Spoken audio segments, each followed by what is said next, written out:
એક નાનું સુંદર ગામ હતું. ગામમાં બધા લોકો ખુશીથી રહેતા હતા. પરંતુ આ ગામમાં ઉંદરોનો ખૂબ જ ત્રાસ હતો.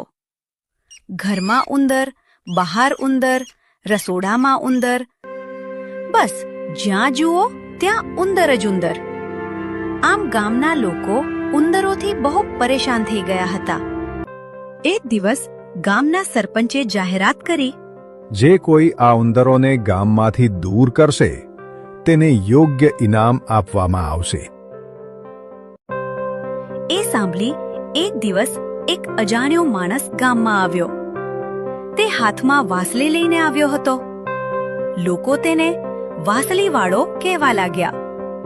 તેને સરપંચને કહ્યું, હું તમારા ગામમાંથી બધા ઉંદરોને દૂર કરી દઈશ, પણ બદલામાં મને 100 સોનાના સિક્કા આપવા પડશે.